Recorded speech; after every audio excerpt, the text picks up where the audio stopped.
Y bueno, muchas gracias. Ahora pasamos con la ronda de preguntas, y las juntamos todas y hacemos una primera. La pregunta era para Mario. Felicidades por tu ponencia. Soy etnomusicólogo, así es que pues, por supuesto estoy muy familiarizado con el trabajo de Feld. Y de hecho tu trabajo se relaciona un poquito con mi trabajo. Estoy haciendo una investigación aquí en México sobre el machismo dentro del performance musical del mariachi, por supuesto entre los chiflidos y los sonidos masculinos. Entonces le quería preguntar si en tu trabajo conociste una diferencia entre los chiflidos entre los hombres y las mujeres. Y aparte de eso, si nos puedes dar una reflexión de cómo los chiflidos reflejan el orden de género. Y aparte de eso, pues gracias. ¿Alguien más? Yo quería hacerle una reflexión y una invitación. Los dos trabajos comparten un escenario, que es el escenario urbano, digamos, la ciudad como contexto. Pero sobre todo la invitación es a mirar qué hay en el espacio que permite que permite o no, facilita o dificulta, obstaculiza estos rituales o estos procesos de construcción de esa espacialidad. Tengo la impresión, y a lo mejor estoy errada, pero que ni el metro ni el paradero son simples escenarios, ni son un contenedor físico de esta interacción o de estos rituales o de la producción de un determinado paisaje.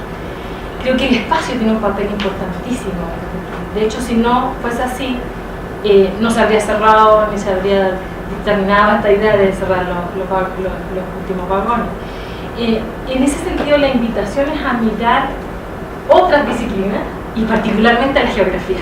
Yo trabajo en geografía y vengo de la geografía y pienso que, por ejemplo, toda la discusión sobre lo público y lo privado, que yo creo que es lo que pone en juego fuertemente la espacialidad del último vagón, es súper importante como pista analítica, como clave analítica. Cómo esta idea de la sexualidad clandestina, pero no es clandestina, está en un lugar público. Es decir, cómo se juegan y matizan estos límites que muchas veces están preestablecidos, pero que en la práctica rompen, y yo creo que es lo más disruptivo que tiene la idea de los límites del espacio. Es súper importante ahí, y sobre todo en un espacio además que es de movilidad, en un espacio móvil, que no podemos dejar de ver lo interesante que sea que en un espacio móvil se produzcan estas prácticas que son gratuitas, que pueden tener una cierta temporalidad o no, pero que es importante. Y en ese sentido también para Mario hay un trabajo bien interesante que se ha hecho desde la geografía, que es la idea de los paisajes sonoros, cómo esto configura un paisaje. No es solo un producto, sino que el espacio produce cosas y es capaz de producir un paisaje, como dentro de la ciudad hay múltiples paisajes. Lo mismo pienso incluso en términos sonoros de entrar al metro, o sea, hay una serie de estímulos que configuran también un paisaje que está jugándose ahí, que incluso contribuye a esas prácticas, a estos rituales, favorece, te queda como marca, etc. Yo creo que ahí la idea de movilidad, por ejemplo, de cómo un espacio que es móvil y que se supone que es una interacción pasajera puede tener marcas más profundas y más a largo plazo, como puede ser a lo mejor una relación que te marcó, o sea, no termina la interacción ahí. Eso es lo que pasa. Es decir, el papel como del espacio en la configuración de estos procesos de construcción de sentido, y que no sea un simple escenario que contiene, que produce, sino que es capaz de producir. Muchas gracias. ¿Alguien más? ¿O cerramos aquí? Bueno, primero que todo, muchas felicidades con sus presentaciones, me pareció muy buena la exposición. Y bueno, mi pregunta es para Carlos.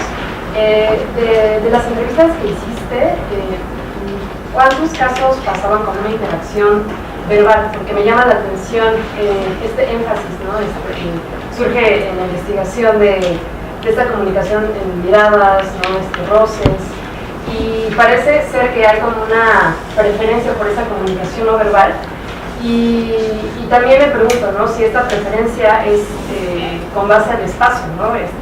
También como con esta cuestión de la movilidad, ¿no?, de que no hay mucho tiempo, ¿no?, pues para una conversación larga, ¿no? Si es algo que se da únicamente porque es un espacio limitado en cuanto al tiempo, o si en general hay una preferencia por ese tipo de interacciones no verbales en los encuentros homoeróticos. Muchas gracias. ¿Alguna otra? Ok, sí. Bueno, para los dos, en relación a estas experiencias en el metro, haces referencia a contactos efímeros, ¿no?, que se establecen a través de la mirada, pero supongo, no lo sé, existen casos en donde se da el encuentro fortuito, casual, y después las personas vuelven al mismo lugar con la intención de reencontrar a aquella persona con la que establecieron esa conexión con la mirada, ¿no? O sea, porque parece que me conecto a través de la mirada, desnudo al otro y empiezo a imaginar una serie de atributos para después no volverlo a ver, ¿no? Para después terminar con ese vínculo. Y en el caso de la otra presentación, la pregunta sería si has considerado investigar la experiencia de sujetos concretos. O sea, porque estás hablando de tu experiencia sonora, ¿no? Y entonces yo me imagino la experiencia auditiva que puede tener una persona con alguna discapacidad auditiva, ¿no? Hacías referencia a los chicos que dejaron el taco y corrieron, ¿no?, porque escucharon el silbido. Eso no lo puede hacer un anciano, por ejemplo, ¿no?, porque su cuerpo tiene otras capacidades, ¿no? No nada más motrices, sino también auditivas. Entonces, porque esta variable del género es muy interesante, pero también podría ser el mismo funcionamiento corporal como influye, ¿no?, en estas dinámicas, las posibilidades. ¿Alguna otra de esta primera ronda de preguntas? Entonces respondemos y volvemos a abrir otra más. Bueno, pues digamos, bien interesante todo lo que comentan. Voy a comenzar por la pregunta de la compañera, ¿no? Digamos, ¿qué hay en el espacio? ¿Qué papel juega el espacio? Y aquí hay como dos puntos que quisiera tocar, ¿no? El primero sobre la propuesta del paisaje sonoro. En los estudios del sonido tenemos tres vertientes principales que nos permiten estudiar. Una es la del paisaje sonoro, otra el efecto sonoro y la otra la epistemología, que es en la que yo estoy, digamos, ahí metido, ¿no? Digamos, el paisaje sonoro es una propuesta muy interesante que tiene como antecedentes a la música concreta, ¿no? La música con ruido de Luigi Russolo, por ejemplo, Walter Ruttmann con el cine, Pierre Schaeffer con los estudios de la vía del tren, el propio John Cage, ¿no? Y digamos, todo esto es un trabajo que retoma Murray Schafer, que es quien acuña el concepto del paisaje sonoro.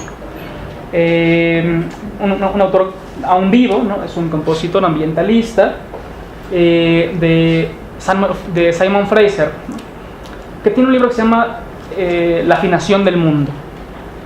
Y aquí la propuesta, digamos, principal de Murray Schafer es su definición, que aquí la traigo, ¿no? La totalidad de los sonidos dentro de un lugar cuyo énfasis yace en las relaciones entre la percepción, tanto individual como social, la comprensión y la interacción que ocurre en el ambiente sonoro, ¿no?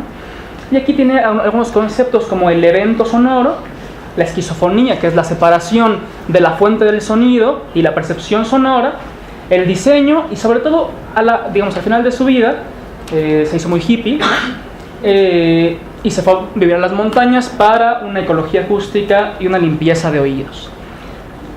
Yo comencé con esta igual a trabajarla, pero lo que no me dejaba muy contento es cuando él dice la comprensión, interacción y percepción en el ambiente sonoro. Porque para mí esto supondría que entonces el sujeto llega justamente al espacio y no hay una relación de construcción mutua, ¿no? Es por eso, digamos, que con Steven Feld y sobre todo con Garfinkel me pregunto por el papel del contexto y de la práctica, ¿no? Si hay una antes o una después, ¿no? Él nos diría, pues no. El contexto y el entorno son independientes, la acción y la narración va una después de la otra. No, la acción y el contexto son un binomio constitutivo, ¿no?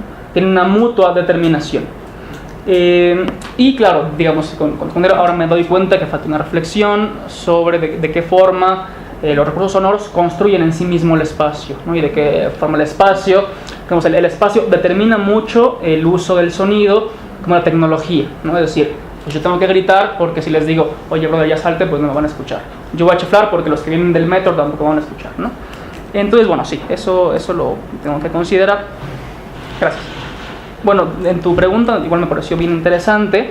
Yo antes de entrar al seminario con la doctora Olga no había metido como esta variable, ¿no?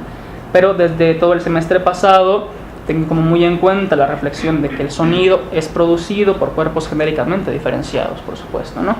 Ahora, entonces, cómo los chiflidos reflejan el orden de género es bien interesante, porque quienes son las despachadoras, que son quienes gritan, y quienes son las que chiflan, siempre son mujeres.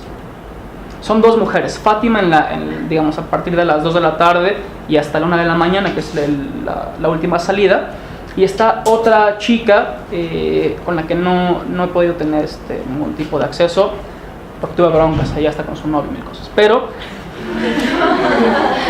bueno, entonces lo que es interesante es, digamos, el sujeto que puede usar el sonido o que puede producir un sonido, ¿no? Las mujeres, en este caso Fátima y Laura, su hija, sí pueden hacer sonidos corporales, digamos, sí pueden chiflar o pueden gritar, ¿no? En cambio, los hombres normalmente ocupan un medio para producir sonido, como es el motor o es el claxon, ¿no? Digamos, entonces aquí lo que me hacía pensar, que no lo tengo todavía muy bien resuelto, es esta mediación tecnológica de la producción sonora entre hombres y esta no mediación de las mujeres, ¿no? Es una cosa que ahí está presente, pero tengo que seguir. Pues si te puedo hacer un ¿sí? Pequeño comentario, perdón. Tal vez también podrías pensar en cómo la sociedad ve a una mujer que chifla versus un hombre, porque pues tengo un compañero que también está haciendo un trabajo casi igual que el tuyo y lo he acompañado en algunas entrevistas, y lo que he entendido es que para las mujeres no es aceptable chiflar, o sea, es una práctica masculina. Entonces por eso me interesó mucho en su trabajo. Y además, otro comentario que quería agregar, además, ¿qué tipo de construcción, a lo mejor, cómo es el comportamiento de estas mujeres en torno a este espacio de hombres? Porque pues conceptualizamos casi los paraderos como especialmente un espacio de hombres, ¿no? Y cómo ellas es que están interactuando con ellos, pero al mismo tiempo, ¿qué papel juegan, ¿no? Porque yo he visto algunas chicas que hacen este papel de las checadoras o las que... pero no lo hacen como desde el punto de una mujer tan linda, súper arreglada, súper femenina, ¿no? O sea, ¿cómo es que interactúan este tipo de cosas dentro del mismo espacio? Sí, gracias. Y bueno, solamente la última pregunta. Digamos, primero dos cosas.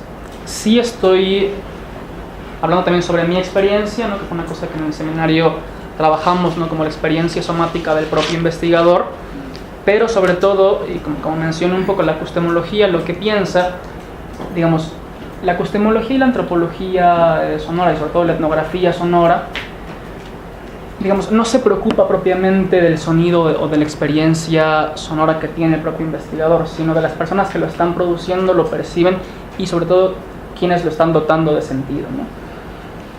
De esto, digamos, desprendo que no únicamente está mi experiencia o lo que yo estoy escuchando y la grabación que yo estoy haciendo, sino como parte de las grabaciones de campo, y esto que bueno que lo sacamos porque no lo dije, no únicamente fui yo quien hice las grabaciones.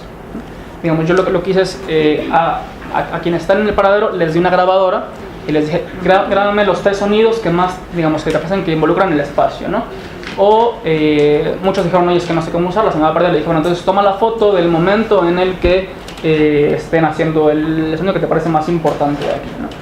Entonces es una combinación entre mi experiencia y la experiencia de las y los sujetos, pero con una carga hacia este segundo grupo, ¿no? Entonces, digamos, les di la grabadora o les dejé que ellos pudieran sacar la foto.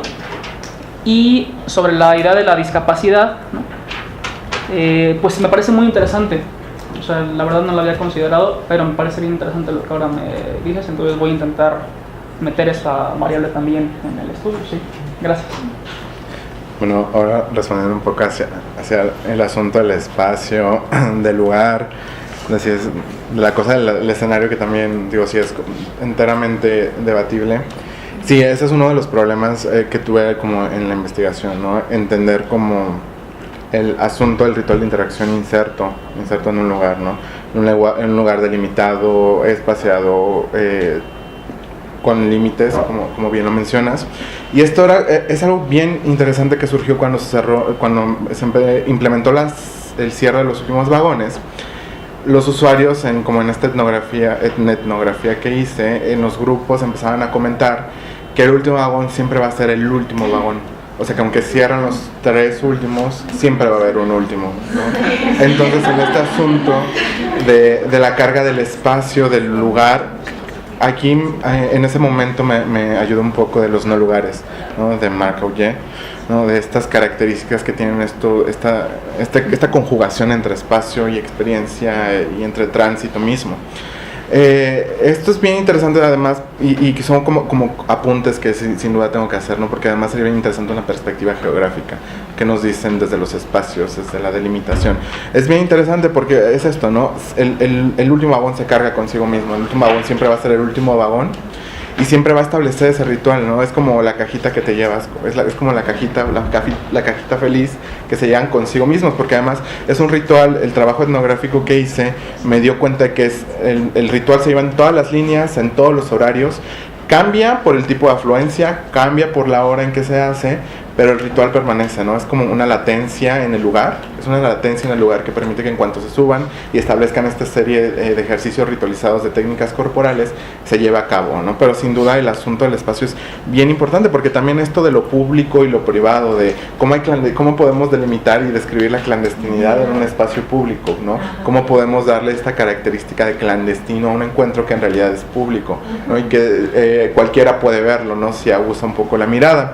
Pero aquí creo que la clandestinidad viene un poco con el asunto del lugar, porque si es el último vagón del metro ya se lo conoce, pero en especial del último vagón es el último pedacito del último vagón, ¿no? Es la parte de hasta atrás del último vagón que configura. Entonces de repente se forma como en el lugar un asunto de valla, y esto es como también desde la lectura de los rituales de interacción, ¿no?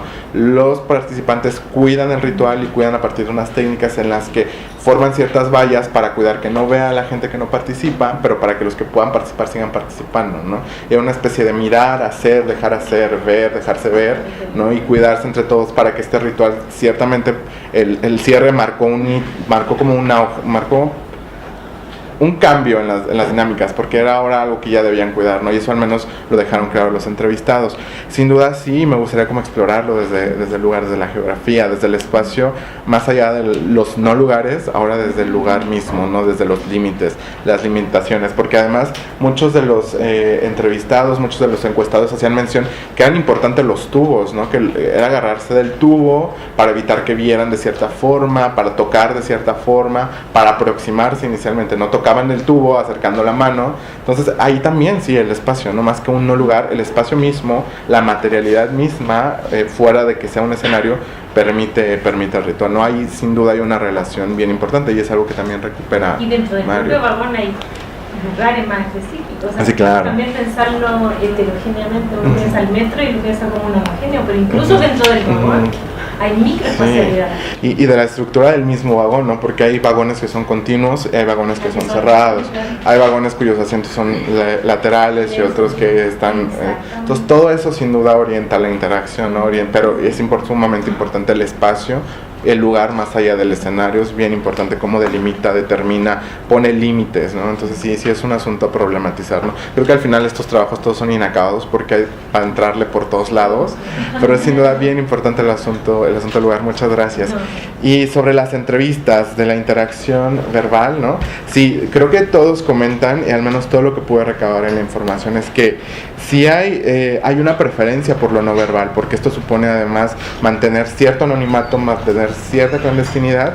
Entonces muchos de los encuestados y de los entrevistados dijeron eso, no preferían la interacción no verbal porque suponía todo esto, guardar un poco la clandestinidad, el anonimato, pero también si hay una cosa verbal. O sea, en el caso que les leí, la mirada en el último vagón la encontré pero fuera del vagón, ¿no? Al momento de entrar, ¿no? Hay una cosa desde fuera de mirar, y ahí sí a veces es necesaria la verbalización, ¿no? Decir, ¿qué buscas? ¿Vamos o no vamos? Pero hay una preferencia, y es lo que encontré al menos en este momento, hay una preferencia por una comunicación no verbal, por una comunicación corporal y desde los sentidos, al menos desde el sentido de la vista. Aquí, y haciendo una acotación sobre el asunto de la discapacidad, es bien interesante porque cómo juega el papel, el asunto de la mirada de la discapacidad, cómo las personas interactúan con una persona con discapacidad, ¿no? Una persona ciega, una persona sorda, una persona con discapacidad intelectual, ¿no? Entonces también hay esos casos, y muchos de los participantes en un segundo trabajo de exploración, uno mismo me decía que también participaban personas con discapacidad, y es bien importante, ¿no? Hay cómo cambian entonces los sentidos, cómo cambian su significado, cómo cambian la problematización, pero sin embargo les permiten interactuar, ¿no? Es bien interesante eso. Lo retomo por esto, por la comunicación no verbal, porque a veces también saliéndonos fuera de los capacitismos hegemónicos sobre las corporalidades, es bien interesante ver cómo desde otras experiencias corpóreas los rituales permanecen en cotidianos bien específicos, ¿no? Y sobre los contactos efímeros, ¿existen casos donde vuelven al mismo lugar? Sí vuelven. Muchos de ellos se encuentran, y eso es como en el segundo trabajo exploratorio que hice al respecto.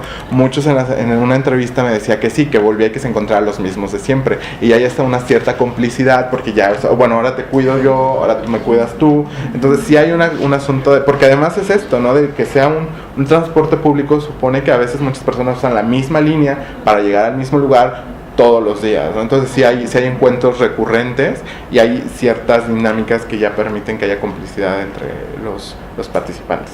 Bueno, abrimos la segunda. ¿Tenemos tiempo? Sí, la segunda ronda de preguntas. Empezamos de aquel lado. Sí, bueno, es a lo mejor una idea que me surgió. Yo estaba tocando también temas tangencialmente hace tiempo, unos 3-4 años, respecto a las prácticas que se llevaban a cabo en el último vagón, pero yo la estaba viendo a través de las TICs, por ejemplo, ¿no? Ahorita estábamos hablando, por ejemplo, de la verbalización, o tratar también de mantener cierto anonimato, proteger tal vez algunas formas de percepción sobre los de mí. Entonces aquí a lo mejor también sería bastante interesante, es que no sé yo, por ejemplo, en qué momento se empezaron a utilizar, por ejemplo, las aplicaciones que entraron, o los celulares, y activaban el Bluetooth y se mandaban fotografías, porque había unos que no son abiertamente declarados, por ejemplo, homosexuales, que les gustaba ver, pero o sea, sin que vieran que lo estaban viendo, observando, ¿no? Entonces hay otra dimensión bastante interesante, pues nada, es como un comentario, ¿no? Muchas gracias. ¿Quién más de este lado? Carolina. Sí, bueno, en principio, muchas felicidades, ¿no? Todas son investigaciones súper sugerentes, ¿no? Bien bonitas, ¿no? Y sobre todo, pues teóricamente creo que hay mucho rendimiento, ¿no? En estas observaciones científicas. Muchas gracias. Entonces, bueno, la pregunta sería para Mari, y eso a partir de una experiencia que hace poco tuve por una situación que ya ni me acuerdo, pero estaba en Pantitlán, que bueno, Pantitlán también es un CETRAM como muy particular, ¿no? Laberíntico, ¿no?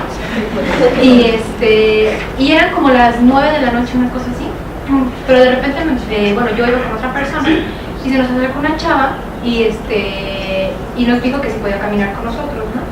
Le dijimos que sí, pero llegó un punto en que ella se quitó los zapatos y empezó a caminar descalza. Entonces sí le dije, ¿qué onda, no? Me dice, no, lo que pasa es que ahorita que yo me vaya para acá y ustedes se sigan, por si tengo que correr. Entonces, pues yo me quedé así como de, híjole, ¿no? Bueno, y bueno, esto lo digo como para ver si quizás tú tengas, a lo mejor no ahora, pero en investigaciones subsecuentes, ¿no? Como interés por esta parte de los sonidos del riesgo, ¿no? Que bueno, no sé si cabría como denominarlos así, ¿no? Pero creo que hay también como esa dimensión asociada al tiempo, ¿no? Porque bueno, estamos hablando de las 9 de la noche, pero bueno, también hace muchos años yo estaba en Pantitlán a las 7 de la mañana y bueno, es una cosa, o sea, es otro CETRAN, ¿no? O sea, es un CETRAN diferente a las 7, a las 3, a las 9, ¿no? Entonces no sé hasta qué punto esa parte podría ser considerada, ¿no? En términos de riesgo o en términos como de otras dinámicas que están como asociadas a la temporalidad de los espacios. Felicidades a ambos. Gracias. ¿Alguien más para esta segunda ronda? Yo además quería hacerle un comentario para pensar, ¿no?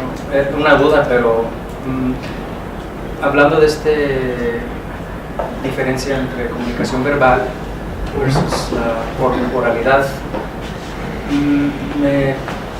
me hace pensar un poco si hay una diferencia, bueno, si todas las personas que pertenecen a este ritual son homosexuales, o si hay algunas que son bisexuales, o tal vez heterosexuales, que tal vez pues, por qué razón están participando, pero más bien mi duda o lo que estoy pensando es que si hay una diferencia entre la comunicación corporal entre estos diferentes, por decir, identidades.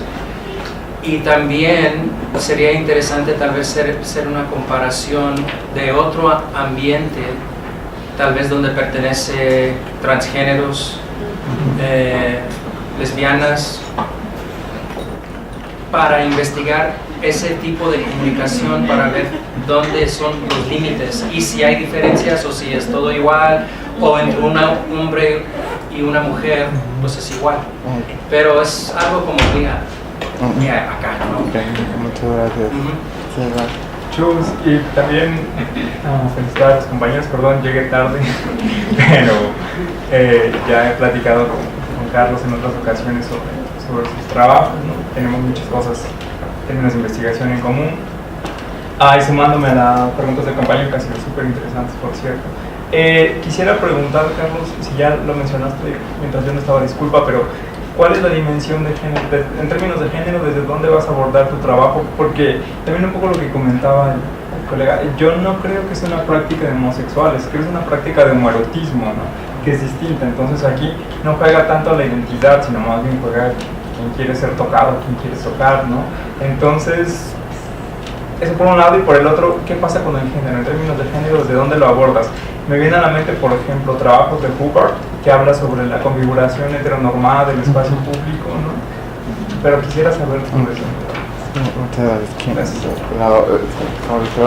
Un comentario nada rápido, perdón, retomando el comentario del sonido de riesgo, creo que también es importante los silencios de riesgo, porque sobre todo en estos espacios donde estamos acostumbrados a tanto ruido y te significa que estás segura, cuando no hay ruido corre, o sea, estoy sola, me va a pasar algo, ¿no? Creo que también es importante retomar, no sé si lo va a tomar, pero es algo interesante que nos pone a pensar, ¿no? Gracias, contigo. Bueno, yo voy a tratar quizá algo muy específico, que estamos hablando del espacio del vagón, exactamente atrás, y cómo se trabaja el espacio corporal. O sea, es una ciudad con bastante gente y creo que estamos acostumbrados en la hora pico de que prácticamente no tienes espacio personal. Pero es curioso de que tengan que empezar con la mirada si ya están acostumbrados a que el espacio personal es casi imposible. Entonces, ¿cómo es que tiene como su concepción del cuerpo y cómo permite que se acerque el otro? Porque podría ser que estoy acostumbrada a que me toquen, entonces yo lo que voy a hacer para acercarme a otra persona sería como rozar su pierna, su mano, su brazo, su cabello, o sea, como ese tipo de otro contacto. No sé si tengan que ver como la concepción de su cuerpo, como esta posibilidad de dejarse afectar por el otro de otra manera que no sea la mirada. Y ya. Muchas gracias. Sí. Y esta... Ay, sí, perdón, está un poco para allá, pero sí. Bueno, mi pregunta va dirigida un poco a los casos primerizos. Quisiera saber si en tu investigación, dentro de tus entrevistas, arrojó algún caso en donde lo hacían por primera vez. Sobre todo, ¿cómo es que lograron desarrollar la mirada, ¿no? O sea, la primera vez que tú lo haces, quiero pensar que como individuo eres muy tímido, ¿no? Entonces, ¿cuáles son como las causas, cómo fue su vivencia para poder agarrar como la práctica, como el callo, como para hacerlo más eficiente, ¿no? O sea, ¿cómo son esas vivencias? Porque creo que también pueden marcar como muchas cosas importantes a la hora de, por ejemplo, ahora yo ya lo aprendí y ahora yo te voy a enseñar porque tú eres primerista. Ok, sí, muchas gracias. Y de esta... Es el comentario rapidísimo. Felicidades, muchas felicidades a los dos. Y un comentario así en general, sobre todo relacionado con la pregunta de Daniela, como comentarles que bueno, si todo sale bien va a haber un trabajo que va en esta sección, que va, es el caso de vagoneros invidentes, ¿no? Un poco como para ver estas reflexiones, además que ahorita el ponente está fuera. Y un comentario nada más para Carlos, pero para pensar más adelante, que no sabía cómo formularlo, pero me orientó mucho la intervención de César. Y tu nombre, que nos tienes que dar los datos. Y el tuyo es José. José, nos tienes que pasar los datos por lo que nos acabas de platicar. ¿Qué haces? ¿Mario? De Luna.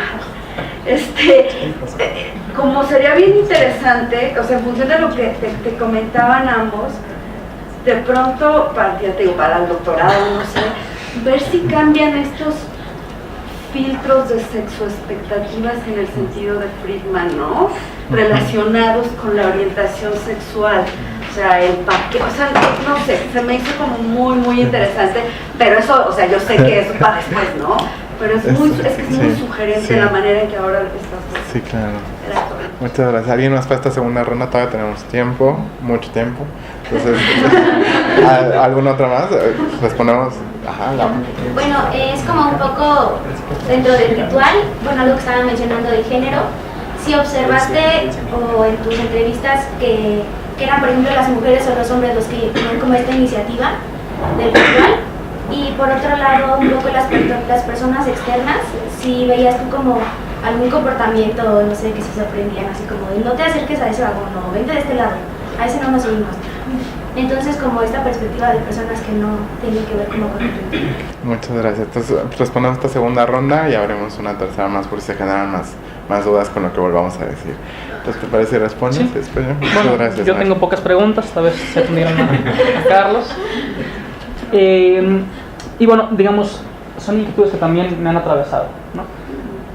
Y que digamos, a quienes nos interesa el sonido nos atraviesan hace mucho, porque no es una corriente que tenga tanto tiempo, es algo muy joven. Los estudios del sonido en cuanto tal, que tengan máximo 20 años, 30 años, ¿no?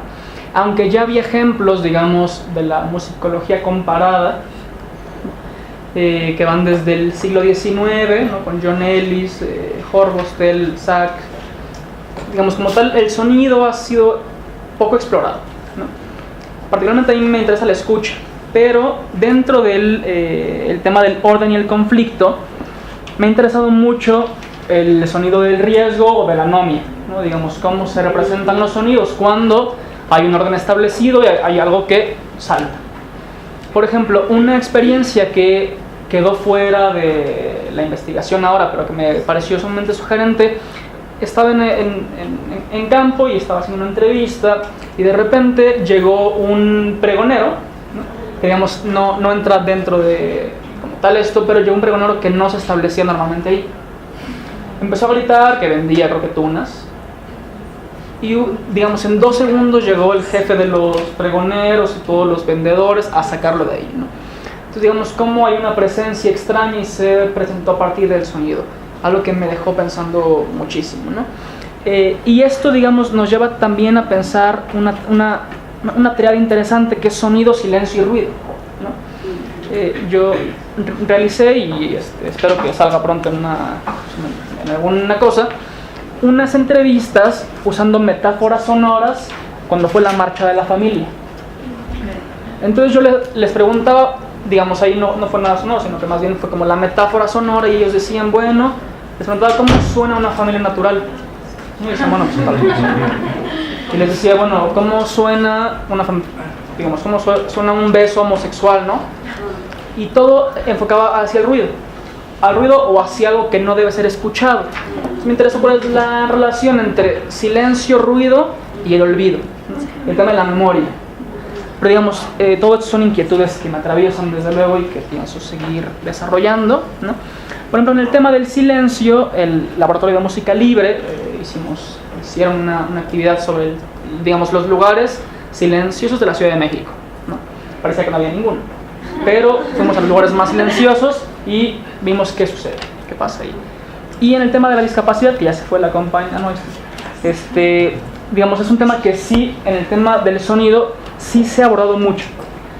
Yo conozco 3 investigaciones o 3 producciones sonoras muy interesantes de compañeros y de amigos. El primero es Elías Levin, ¿no? El segundo es Félix Blum y el tercero es el colectivo Armstrong Liberal. Ellos 3 han trabajado el tema de la discapacidad sonora, ¿no? Y una de las cosas que utilizamos casi siempre cuando es nuestra primera experiencia escuchando, ¿no? Hacemos una suerte de canta sonora y siempre nos tapamos los ojos. Siempre buscamos inhibir el sentido que consideramos dominante, ¿no? Para tener esa experiencia total, y a partir de eso se ha extrapolado, bueno, cómo escuchan, cómo se transportan, cuál es la movilidad de las personas que son sordas o son débiles visuales, etc., ¿no? Digamos, estos 3 ejemplos son los que yo podría comentar. Muchas inquietudes, pocas respuestas, pero... Bueno, ahora pasando un poco a lo que me toca.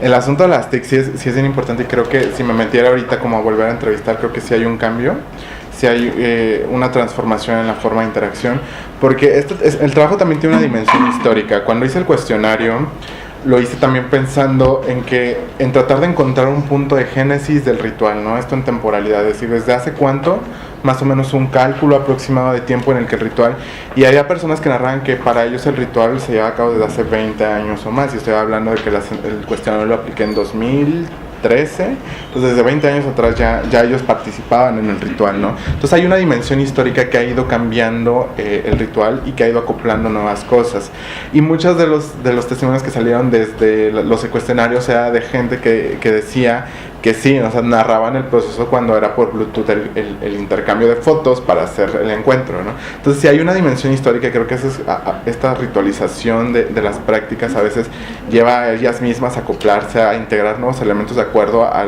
estos cuerpos cargados con nuevos significados, ¿no? Entonces sí, hay algo, y yo creo, no sé, pensarlo ahorita desde la dinámica de Grindr también sería como interesante ver qué tanto influye, ¿no? Si va a poner ahí la aplicación o no, si se encuentran, ahí estaría como, que sería como el nuevo Bluetooth, entonces estaría interesante.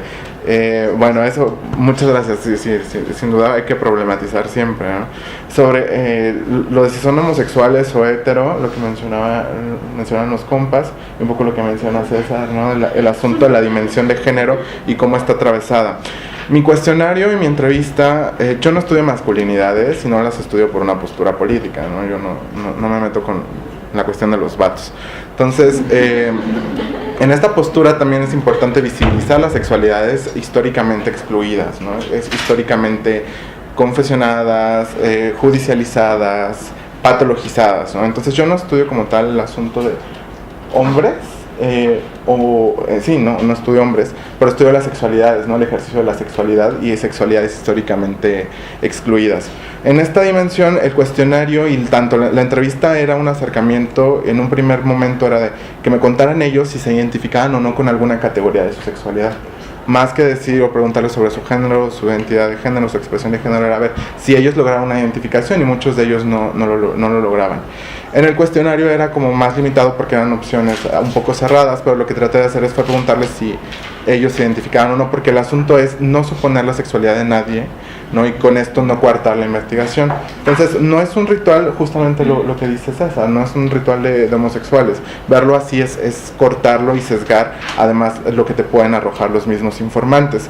Muchos de ellos incluso se identificaron como HSH, como personas queer. Hubo una persona que se identificó como persona trans en el cuestionario. Entonces el punto era problematizar no el asunto de que sean hombres, pero sí el asunto de las sexualidades e identidades y expresiones de género históricamente excluidas, ¿no? Desde estas prácticas que tienen que ser en la clandestinidad, porque todavía hay discursos de odio sobre ellas, ¿no?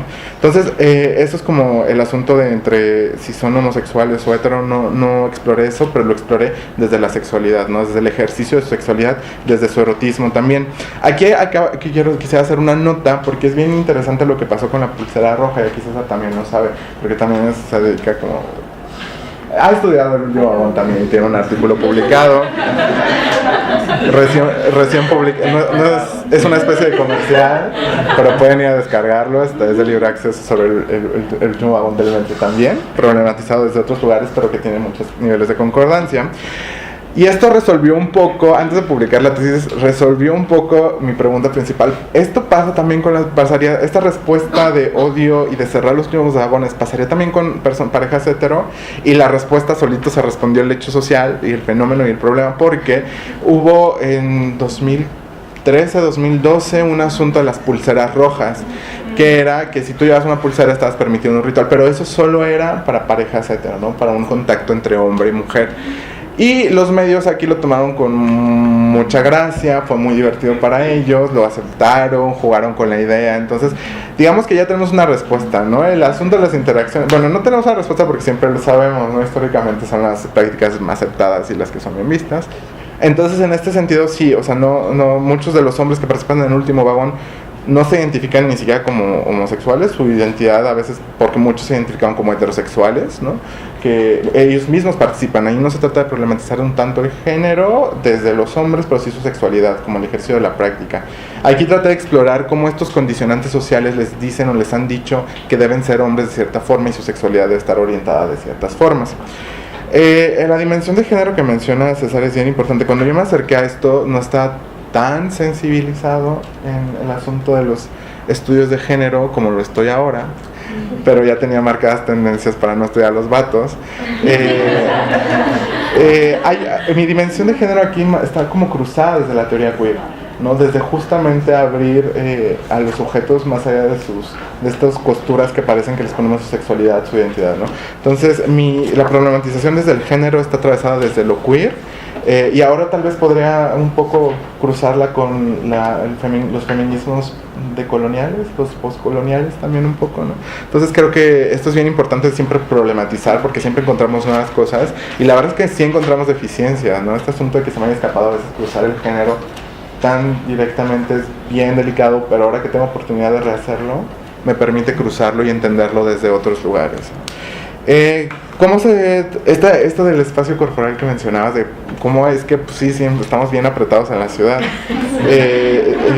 apenas si cabemos en el metro, pero sí es bien particular cómo pese a eso, si bien hay una cercanía, si no estableces, al menos en lo que yo puedo ver, si no estableces esas características de te veo, me ves de cierta forma, te toco, me tocas, no se participa aunque estés todo junto, ¿no? Si hay un entendimiento de la corporalidad, pero no una corporalidad propia, sino una corporalidad puesta en la interacción, ¿no? Es una que si a partir de esos movimientos no se da como la interacción desde el ritual del último vagón, no hay ese contacto, no hay ese juego, ¿no? Y las personas de cierta forma, al menos en los relatos en los que me cuentan, lo entienden así. Hay sin duda muchos, sí, traté de rescatar en ese sentido la mirada, porque la recurrencia de la información que me dieron era sobre la mirada, pero muchos no la usan, muchos a veces sí es como el toqueteo, el agarrarte de la mano, el te abrazo o el te beso incluso, ¿no? Entonces sí, hay una regularidad en la dimensión de la mirada como un sentido puesto y atribuido con significados,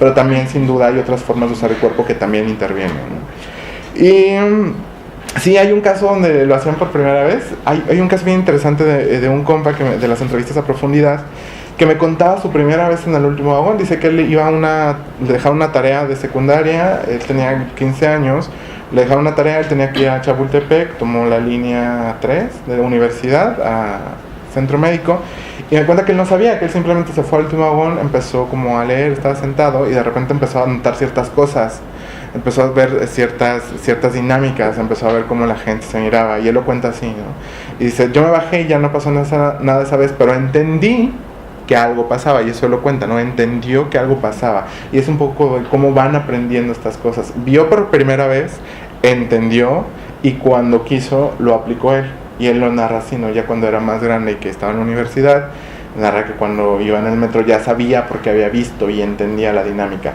Y sí, aquí es bien importante y es algo que también tengo que dar cuenta, es que sí es algo aprendido y es algo que tienes que ver, identificar, porque también hay ciertos, cuando no lo haces de la forma en que se espera, la gente, las personas no participan o de cierta forma te aíslan de la dinámica, y esto queda muy claro cuando lo leemos en un anclaje desde Randall Collins, ¿no? Hay una exclusión por no acoplarte a las reglas establecidas, ¿no? Pero eso mismo te hace aprenderlas, ¿no? Y aprenderlas para poder participar, si es que quieres participar. Pero sí hay sin duda un asunto de aprendizaje de primeras veces que te llevan de cierta forma a ver y aprenderte las técnicas, porque son esas las que te van a permitir participar, o las que no, o si no las haces te van a excluir. Y sí, lo que usted menciona, doctora, el asunto de pensarlo ahora en otras claves es bien interesante y sin duda ha cambiado mucho. No creo que sí es como una nota para los futuros, porque además la información que obtuve es demasiada. La doctora se encargó de guiar esa investigación y sabe la enormidad de la información que surgió, y hay muchas formas de leer eso, sin duda hay nuevas claves para entender y problematizar. Y no, esto es un asunto de hombres, no es de hombres y mujeres, es más un asunto de hombres, ¿no? Para decirlo como, de personas socializadas como hombres o con identidades y expresiones de género desde la masculinidad, ¿no? Y justo eso, ellos mismos establecen en este ritual estos límites, ¿no? Lo que mencionaba de cuidar, que no vean. Y sí, lo que pasó cuando cerraron el último vagón, las notas recuperaban fragmentos de policías donde decían que no se fueran a hacer el vagón porque era el vagón de los putos. Y uno de los entrevistados dijo que él a veces se tapaba la cara porque uno de sus primos trabajaba en el metro, y si lo veía al final del andén iba a suponer que iba al último vagón, entonces se cubría la cara cada vez que pasaba y él estaba al final del andén, ¿no? Para que no lo fueran a ver. Entonces sí hay un asunto de un juego que es bien lógico por estas sexualidades y erotismos históricamente excluidos, ¿no? De tensión todo el tiempo. Pero sí aparecen también estos juegos. Les agradecemos mucho. Tomamos un receso de 2 a 4 para la comida y regresamos de 4 a 7 para otras 3 mesas que son sumamente interesantes e importantes. Muchas gracias a todas por su participación, por estar aquí con nosotras, y gracias doctora, gracias Mario.